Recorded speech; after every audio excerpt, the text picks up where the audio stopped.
Dread, misery, fear, anxiety, tension, shock, and revulsion. Feelings and emotions that typical horror media is meant to evoke to varying degrees of success.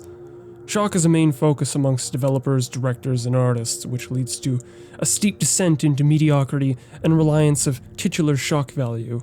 However, that's not the case across the board.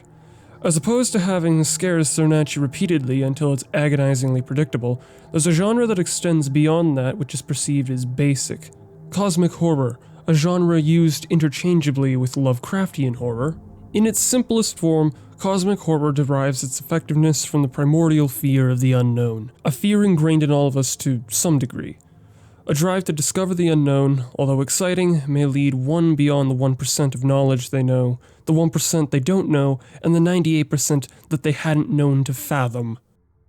Those that dread what could be living amongst the stars may be mortified to see what resides not above, but below, in our oceans.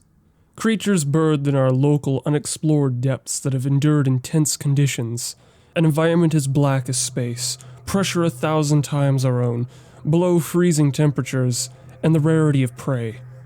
How about exotic deep-sea oceans on other worlds? What monstrosities would be birthed in their waters?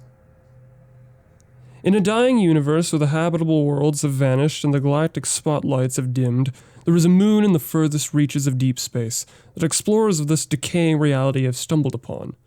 Resources dwindle as the remaining space stations and cargo holds of spaceborne vessels run as lifelines to the remains of a deteriorating civilization. Desperation ensues. An anomalous celestial body drowned in blood of unknown origin is all that the hopeful cling to, completely disregarding the convict who has been tasked with exploring the depths of this alien seabed in what is the equivalent to a submersible coffin.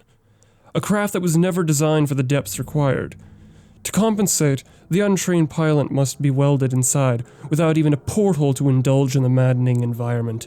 If successful, the convict will earn their freedom from the rusting steel walls of the Iron Lung. Iron Lung is a game published and developed by David Szymanski, who you may be more familiar with their other works such as Dusk.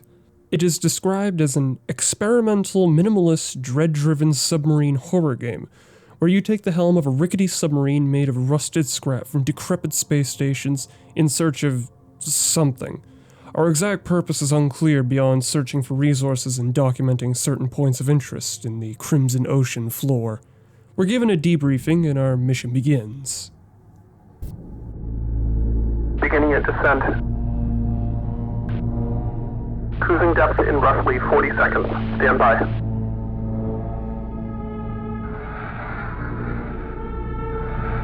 I'm seeing some voltage irregularities in the instruments, so keep an eye out for sparks or flames or anything like that. Approaching maximum depth. The hull's feeling it, but it's still holding strong. Closing porthole shielding.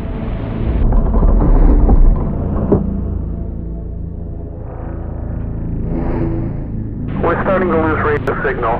You'll be at cruise depth soon, so return and be careful. You're on your own. Good. Immediately, we're given the option to go over the briefing. 2 weeks ago, we conducted an exploration of Moon AT5 for the first time since the Quiet Rapture, leading to the discovery of a fourth blood ocean. A trench beneath the ocean surface has several points of interest. Your task is to photograph these points of interest with SM-13's forward-facing camera. You can also use the camera to help with navigation. The proximity indicators will trigger if you're getting close to an obstacle. And then the dripping and droning begins, occasionally broken by the creaking of the hull, locked away below crushing depth with nothing but a map, camera, fire extinguisher, and a depleting oxygen reserve. We're left on our own without proper communications available to us. Completely isolated. It's when our first reading on the proximity sensor begins signaling for our attention, a featureless blip periodically buzzing and blinking. Out of curiosity, we turn the iron lung to face whatever it is we're brushing past. We wait a few seconds at the camera for the photograph to display. The unorthodox figure, whose exact form is unclear, remains still, observing us as we move by. Or is it simply a collection of kelp-like plants that conceal what is just exceeding the reaches of our camera's view? And in that moment, it sets in. Tension begins to build. We turn back around to increase the gap between us and the reading. Pulling away from the location, a sense of relief washes over us like a cool ocean breeze. But now, we know for certain that we are not alone in these Stygian maroon depths. We move on to the first designated location, situated nearby, the bones of some long-dead leviathan. Having successfully taken the photo, we continue our journey, on edge with what we may find further into our mission. With all of this in mind, one theme rises above the rest: cosmic horror. But how exactly does Iron Lung fabricate this feeling of dread? First, we'll need a passable understanding of what creates the foundations of cosmic horror and what attributes it possesses. At its core, cosmic horror can be broken down into 5 major principles.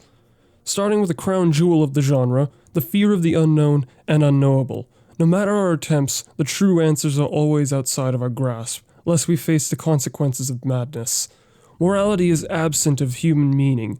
Animals, extraterrestrial or not, are out to survive and will do so by any means. This is true for most, whereas ancient beings of sheer omnipotence have transcended what we perceive as good and evil. When you've reached godhood, why take things seriously? Everything becomes entertainment. Humanity's place in an uncaring universe is negligible. Everything will pass with or without us. And with our very existence being anything but special and our egos so inflated, we are left defenseless against all-powerful threats and undesirable circumstances. Like a moth drawn to a flame, we are so self-absorbed that we are completely unaware of the danger we are facing. Only when it becomes obvious do we try to hopelessly defend ourselves in some meagerly meaningful way. And beyond the apex is where the true horror is found. The fact that what we had believed to have known had been wrong all along, and that the reality of the situation at hand is so inconceivably terrible that we begin to question what we know, don't know, and couldn't possibly understand. So how exactly do these elements translate to Iron Lung?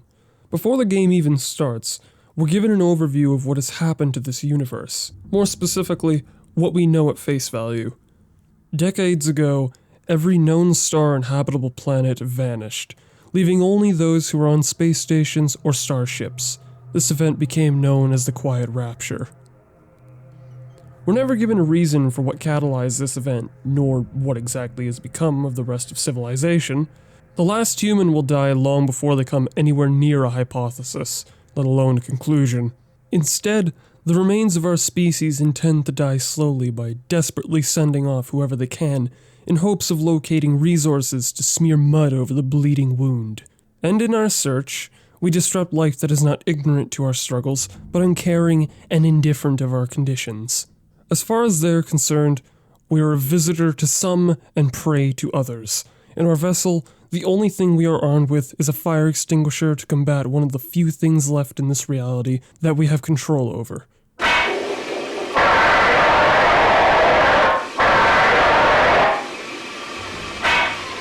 If we happen to catch the interest of an aggressive or hungry animal, there's nothing we can do to stop it. Even our own people, who are facing extinction, feel the need to abide by laws and send us here with no regard for our safe return. Did they really send us out on an expedition, or had they dropped us into a hostile environment for their own sick pleasure? According to some scribblings left behind on a piece of loose leaf from another pilot, we are faced with a reality. The dying here would be a greater freedom than survival. Even if they keep their promises, what freedom waits for you? A few dying ships in a sea of dead stars.